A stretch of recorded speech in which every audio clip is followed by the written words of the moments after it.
जुल्फे हैं लाजवाब तो चेहरा है बाकमाल, आका है बेमिसाल, आका है बेमिसाल, आका है बेमिसाल, आका है बेमिसाल, आका है बेमिसाल। यासीन से खुशबू आती है, रहमान से खुशबू आती है। यासीन से खुशबू आती है, रहमान से खुशबू आती है। मैं जब भी तिलावत करता हूँ कुरान से खुशबू आती है। यासीन से खुशबू आती है, रहमान से खुशबू आती है। मैं जब भी तिलावत करता हूँ कुरान से खुशबू आती है। कमली या अमामा हो कुर्ता, नालैन मुबारक हो या असा। कमली अमामा हो कुर्ता, नालैन मुबारक हो या असा। सरकार दो आलम के हर एक सामान से खुशबू आती है। ये नाते नबी सल्लल्लाहु अलैहि वसल्लम है। इनके बाद मैं वक्त की किल्लत को महसूस करते हुए आप हजरात को खिताबत के मैदान में लिए चल रहा हूँ, जहाँ ख्वाबीदा एहसास को बेदार किया जाता है, सोए हुए ज़मीरों को जगाया जाता है और उनके दिलों में जज्बे लिल्लाहियत और शौक़ नमाज को पैदा किया जाता है। उस खिताब के पहले शहसवार जनाब हजरत मौलाना मोहम्मद ताहिर साहब, इमाम जामे मस्जिद गोला, मैं उन्हीं से सबसे पहले दरखास्त करता हूं इस्तकबाल करते हुए कि खिताबत वज्द में आए तो फिर हथियार बन जाए, खिताबत वज्द में आए तो फिर हथियार बन जाए। कभी खंजर कभी नेज़ा कभी तलवार बन जाए। और खिताबत की गुलफशानी मुसल्लम है जमाने में, ये नज्जाशी के आगे जाफर तैयार बन जाए। हजरत मौलाना ताहिर साहब तशरीफ लाएं और बयान हसना से सामाईन के कुलूब को मुनव्वर फरमाएं।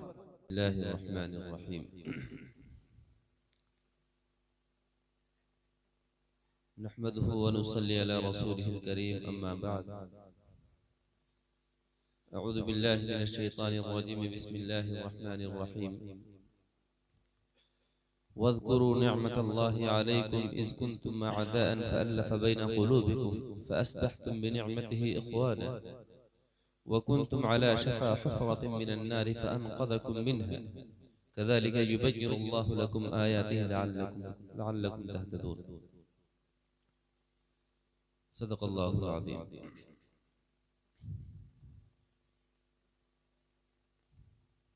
स्टेज पर तशरीफ़ फरमा मुअज़्ज़ज़ उलमाए किराम और मुअज़्ज़ज़ अहबाब और काबिल क़द्र सामईन,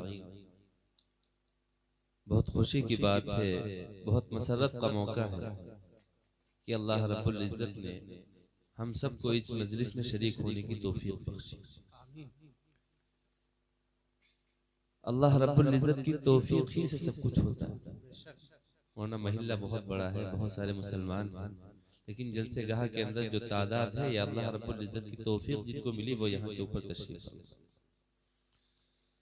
वरना ईमान की बात के ऊपर, इस्लाम की बात के ऊपर, दीन की बात के ऊपर तो हर मुसलमान को इकट्ठा हो जाना चाहिए।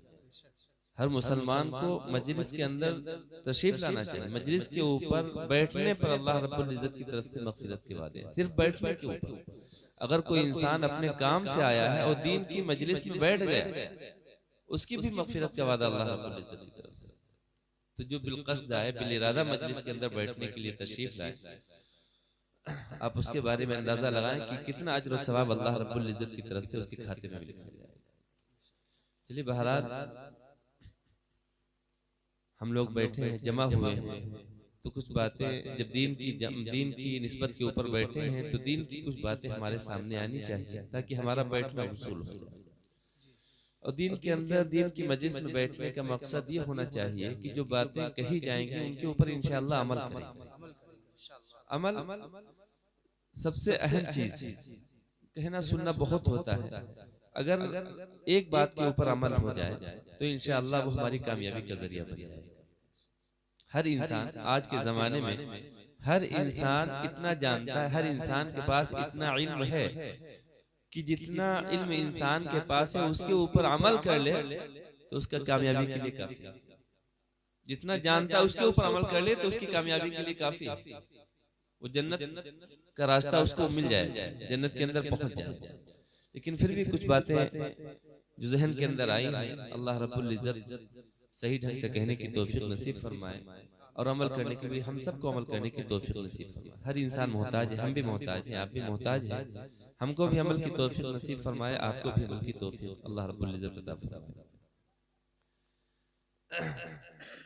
हम जिस मुआशरे के अंदर इस वक्त जिंदगी गुजार रहे हैं, जिस माहौल के अंदर जिंदगी गुजार रहे हैं, तो हमारे मुआशरे के अंदर बहुत सारी खराबियां, बहुत सारी बुराइयां ऐसी पाई जाती हैं कि जिसको खत्म करने के लिए मजहब इस्लाम को अल्लाह रब्बुल इज्जत ने दुनिया के अंदर भेजा कि वो खराबियां और वो कमियां हमारी जिंदगी से दूर हो जाए।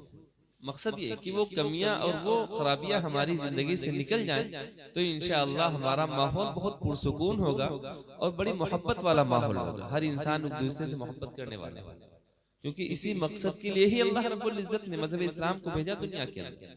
कुरान के अंदर अल्लाह रब्बुल इज्जत ने इरशाद फरमाया, वज़कुरू निअमतल्लाहि अलैकुम इज़ कुंतुम आदा। अल्लाह रब्बुल इज्जत की उस नियामत को याद करो कि जब तुम आपस में सब दुश्मन थे, इज़ कुंतुम आदा, कि तुम आपस में सब एक दूसरे के दुश्मन थे। फ़अल्लफ़ बैन क़ुलूबिकुम, अल्लाह रब्बुल इज्जत ने तुम्हारे दिलों के अंदर मोहब्बत डाल दी। अल्लाह रब्बुल इज्जत ने तुम्हारे दिलों के अंदर उल्फत को पैदा करा। फ़अस्बहतुम बिनिअमतिही इख़वाना, अल्लाह रब्बुल इज्जत के इनाम से, उसके रहम करम से आपस में तुम भाई भाई हो। कैसे? हम जानते हैं कि जिस वक्त मजहब इस्लाम दुनिया के अंदर आया है और जिस जगह के ऊपर, जिस खित्ते के अंदर अल्लाह रब्बुल इज्जत ने मजहब इस्लाम को नाजिल किया है, वहां पर माहौल बहुत खराब था। आपस में दुश्मनी आम थी, हर एक दूसरे के खून का प्यासा था, हर एक दूसरे का दुश्मन था। हर कबीला, एक कबीला दूसरे कबीले का दुश्मन था। यही सब चलता चला रहा था। आपस में दुश्मनी आम थी, एक दूसरे के खून के प्यासे, एक दूसरे की शक्ल तक देखना गवारा नहीं, और इतने जाहिल थे कि कोई हुक्मरान उनके ऊपर हुक्मरानी करने के लिए तैयार। इतनी जबरदस्त जहालत और इतनी जबरदस्त जो है उनके अंदर दुश्मनी और नफरत भरी हुई थी कि उसका हम आज के दौर में तसव्वुर नहीं कर सकते। इतना जबरदस्त दुश्मनी, इतनी जबरदस्त जहालत, इतनी जबरदस्त नफरत उस वक्त अल्लाह रब्बुल इज्जत ने मजहब इस्लाम को दुनिया के अंदर भेजा, इसलिए ताकि आपस में मोहब्बत पैदा हो। और वो हुआ कि जब सहाबे किराम रज़ियल्लाहु ताला अन्हुम इस्लाम के अंदर दाखिल हुए हैं और मजहब इस्लाम को अपनाया है, तो जो लोग आपस में एक दूसरे के खून की प्यासे थे, वही लोग एक दूसरे के भाई बन गए, एक दूसरे के भाई बन गए। फ़अस्बहू बिनिअमतिही इख़वाना, अल्लाह रब्बुल इज्जत के इनाम से आपस में एक दूसरे के भाई भाई बन गए। व कुंतुम अला शफ़ा हुफ़रतिन मिनन नार, तुम जहन्नम के गड्ढे के किनारे के ऊपर खड़े हुए थे। फ़अनक़ज़कुम मिन्हा, अल्लाह रब्बुल इज्जत ने जहन्नम के गड्ढे के किनारे से हटाकर तुमको दूर किया। लअल्लकुम तहतदून, ताकि तुम कामयाब हो जाओ। तो जिस मकसद के लिए अल्लाह रब्बुल इज्जत ने मजहब इस्लाम को नाजिल किया था कि इंसान जो है आपस में जो दुश्मनियां हैं वो दुश्मनियां खत्म हो जाए, आपस में जो नफरत है वो नफरत खत्म हो जाए, और साहब इकराम ने उसकी मिसाल पेश की। और आज हम जिस माहौल के अंदर जिंदगी बसर कर रहे हैं कि वही सारी खराबियां, वही सारी नफरत, वही सारी दुश्मनी और वही सारी बुराइयां हमारे माहौल के अंदर मौजूद। हम भाई भाई का दुश्मन है, भाई एक भाई दूसरे भाई के खून का प्यासा है, एक दूसरे की शक्ल देखना तक गवारा नहीं। हम रिश्तेदारों से हमारे ताल्लुकात अच्छे नहीं हैं, घर वालों से हमारे ताल्लुकात अच्छे नहीं हैं, हमारे पड़ोसियों से ताल्लुकात अच्छे नहीं हैं। तो क्या है, हम तो उस जमाने के अंदर, जो जहालत का जमाना था, हम वापस उस जहालत के जमाने के अंदर जा रहे हैं। हालांकि हम मुसलमान हैं, मुसलमान घराने के अंदर पैदा हुए। अल्लाह रब्बुल इज्जत ने हमको मुसलमान घराने के अंदर पैदा किया, ये इनाम है अल्लाह रब्बुल इज्जत का। मुसलमान घराने के अंदर अल्लाह रब्बुल इज्जत हमको न पैदा करता तो हमारा क्या आलम होता दुनिया के अंदर। हम देख लें क्या होता है कि जो लोग इस्लाम से दूर हैं और इस्लाम की तालीमात जिनकी जिंदगी के अंदर नहीं है, उनकी जिंदगी निहायत ही बदतर। क्यों? क्योंकि इस्लाम जिन चीजों की तालीम हमको देता है, इस्लाम जिन चीजों को लेकर के आया है, इस्लाम जिस मकसद के लिए दुनिया के अंदर भेजा गया था, वो चीज हमारी जिंदगी से निकल रही। हमारे अंदर वो खराबियां पैदा हो रही जो जहालत के जमाने में पाई जाती थी, जो कुफार मुश्रिकीन की जिंदगियों के अंदर जो बुराइयां पाई जाती थी, वो बुराइयां हमारी जिंदगी के अंदर मौजूद। कुरान के अंदर अल्लाह रब्बुल इज्जत ने इरशाद फरमाया, या अय्युहल्लज़ीना आमनू इज्तनिबू कसीरम मिनज़ ज़न्न, एक भाईचारा कैसे पैदा हुआ आपस में? जो दुश्मनी हमारे दरमियान में फैली हुई है, हम आपस में एक दूसरे के दुश्मन हैं, तो ये चीज कैसे खत्म होगी हमारे दरमियान से? हम कैसे आपस में एक दूसरे के भाई बनेंगे? हमारे ताल्लुकात कैसे एक दूसरे से अच्छे होंगे? हमारे दरमियान मोहब्बत कैसे पैदा होगी आपस के अंदर? अल्लाह रब्बुल इज्जत ने उसका नुस्खा कुरान के अंदर बतलाया, या अय्युहल्लज़ीना आमनू इज्तनिबू कसीरम मिनज़्ज़न्न इन्न बअज़-ज़न्नि इस्म, कि हमारे दिल के अंदर हमारे किसी भाई के लिए बदगुमानी नहीं होनी चाहिए। हमारे दिल के अंदर हमारे किसी भाई के लिए बदगुमानी नहीं होनी चाहिए।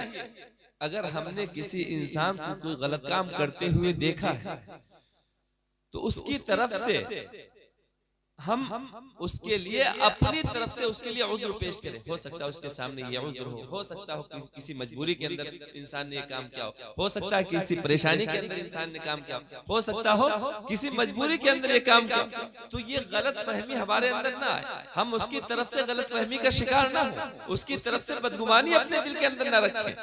और ये हकीकत है, जिस इंसान के लिए हमारे दिल के अंदर बदगुमानी होगी उसके लिए हमारे दिल के अंदर मोहब्बत नहीं पैदा हो सकती, चाहे जितनी कोशिश करें, चाहे जितनी हम जद्दोजहद कर लें। जिस इंसान की बदगुमानी हमारे दिल के अंदर है उसके लिए मोहब्बत हमारे दिल के अंदर पैदा नहीं हो सकती। आज हमारे लिए बदगुमानियां भरी हुई, हमारे भाई अपने भाइयों की तरफ से, अपने रिश्तेदारों की तरफ से, अपने ताल्लुकात वालों की तरफ से, अपने पड़ोसियों की तरफ से, तो जो लोग हमारे मिलने जुलने वाले हैं उनकी तरफ से हमारे दिल के अंदर बदगुमानियां भरी हुई। वो तो ऐसा कहता है हमारे बारे में, वो तो ऐसा करता है, वो ऐसा करता है, वो ऐसा करता है। अल्लाह रब्बुल इज्जत ने हमको अपनी जात का मुकल्लफ बनाया, आपकी जात का हमको मुकल्लफ नहीं बनाया, हमारी जात का आपको मुकल्लफ नहीं बनाया। ला तज़रु वाज़िरतुन विज़रा उख़रा, हम अगर कोई गलत काम करेंगे तो उसका बोझ हमको उठाना पड़ेगा, आप कोई गलत काम करेंगे उसका बोझ आपको उठाना पड़ेगा। अगर कोई इंसान गलत काम कर रहा है दुनिया के अंदर तो ये ना सोचे ये बहुत इंसान बहुत खराब है, ये इंसान गलत है, उसकी तरफ से बदगुमानी अपने दिल के अंदर न बिठाएं, बल्कि ये सोचिए ये जो गलत काम कर रहा है इसका भुगतान इसी को भरना पड़ेगा, इसका खमियाजा इसी को भरना पड़ेगा, इसका बोझ इसी को उठाना पड़ेगा। अगर हमने उसकी तरफ से अपने दिल के अंदर बदगुमानी रख ली तो हमने अलग गुनाह किया, उसका खमियाजा हमको भुगतना पड़ेगा।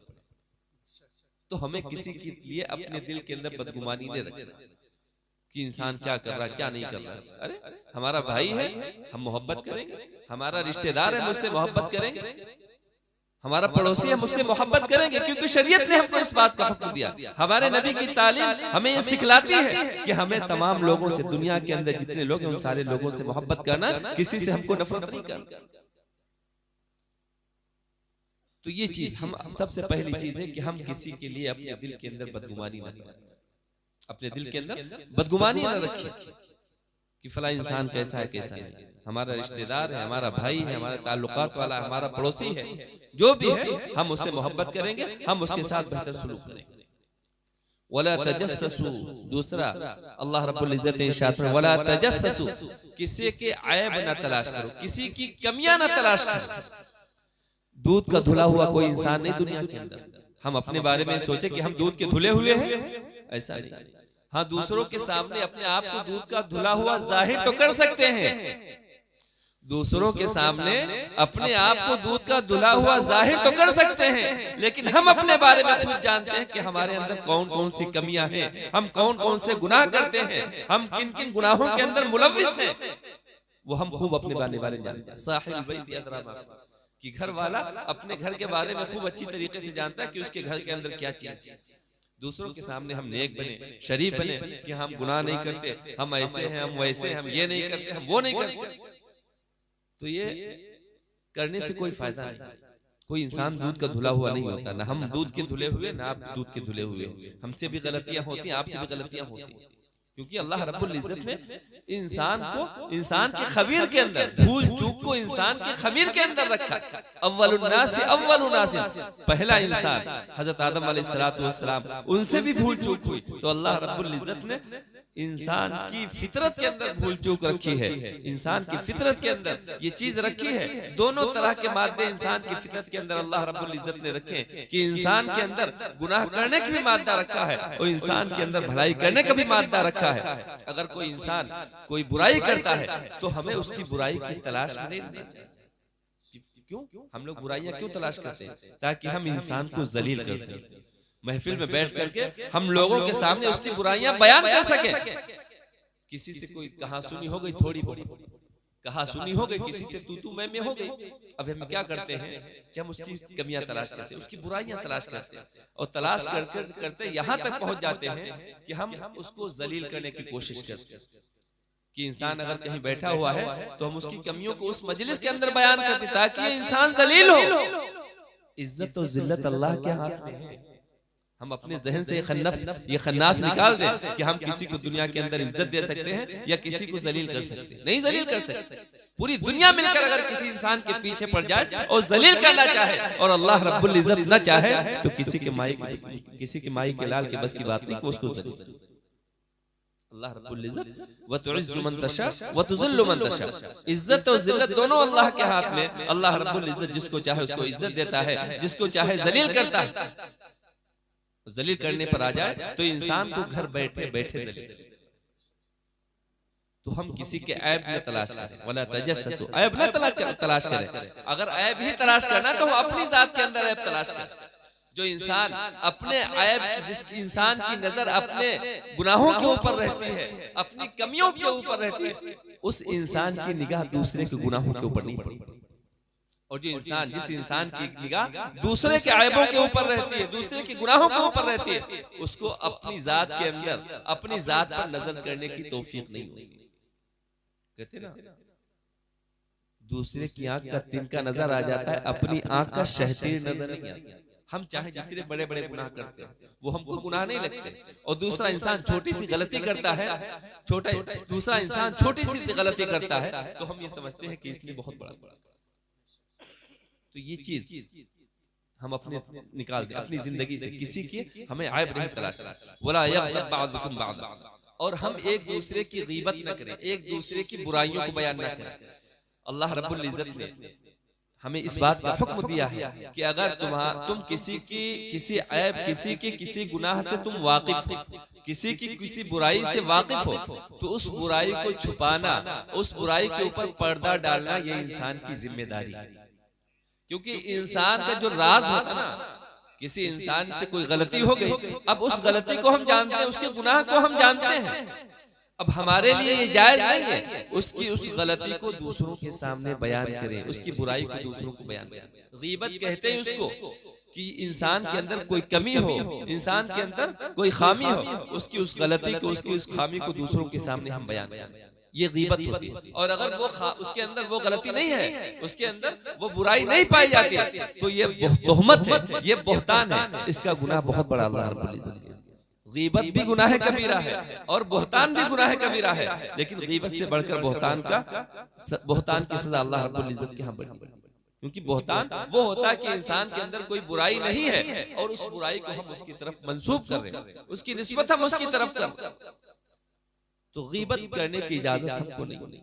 ये राज होता है, और राज को जाहिर करना, राज जो होता है वो अमानत होता है, अमानत के अंदर खयानत जायज नहीं है। और एक चीज समझ लें, जो इंसान अपने भाई के ऐब के ऊपर पर्दा डालता है, जो इंसान अपने भाई के अयूब के ऊपर पर्दा डालता है, तो अल्लाह रब्बुल इज्जत उसके ऐब के ऊपर पर्दा डालता है। मन सतरा औरत अखी सतरहु अल्लाहु यौमल क़ियामह, जो इंसान अपने भाई के अयूब के छुपाता है, अपने भाई के अयूब के ऊपर पर्दा डालता है, कल क़यामत के दिन अल्लाह रब्बुल इज्जत उसके अयूब के ऊपर पर्दा डालेगा। जिस दिन पूरी दुनिया, पूरी इब्तिदा से लेकर इंतहा तक आने वाला एक एक इंसान मौजूद होगा, उस वक्त की जिल्लत रुसवाई को सोचे हम कि अगर अल्लाह रब्बुल इज्जत ने हमारे गुनाहों को सारे लोगों के सामने खोल करके रख दिया तो हम कितना जलील होंगे, हम कितना जलील होंगे।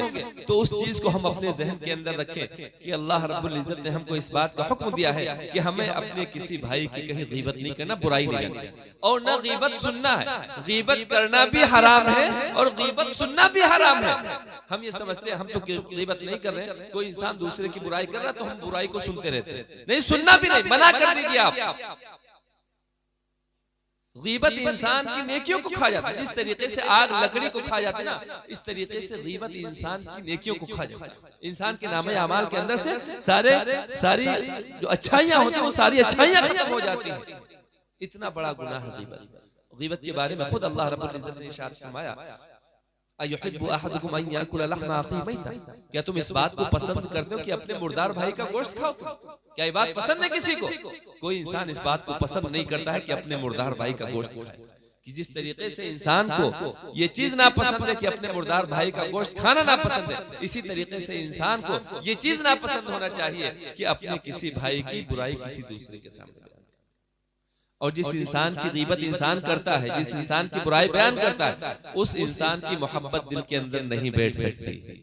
अगर हम आपकी बुराई बयान करते हैं तो आपकी मोहब्बत हमारे दिल के अंदर नहीं आएगी, चाहे जिंदगी भर हम कोशिश करते रहे, लेकिन आपकी मोहब्बत हमारे दिल के अंदर नहीं बैठेगी। क्यों नहीं बैठेगी? इस वजह से क्योंकि हम आपकी बुराई दूसरों के सामने बयान कर रहे हैं। जब बुराई बयान कर रहे हैं तो मोहब्बत कैसे पैदा होगी?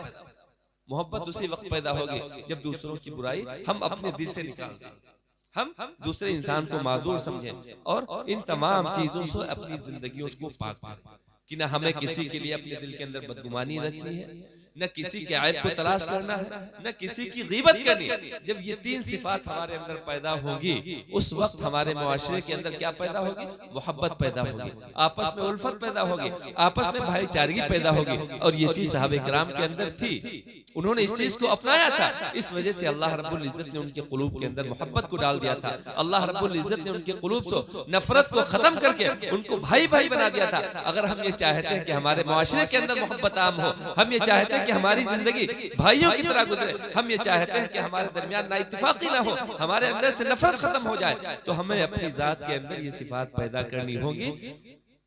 उस वक्त हम मुआशरे को बेहतर बना सकते हैं जब हम इन चीजों को अपनी जिंदगी के अंदर दाखिल करेंगे। अल्लाह रब्बुल इज्जत हम सबको अमल की तौफीक नसीब फरमाए। व आखिर दावाना अल्हम्दुलिल्लाहि रब्बिल आलमीन।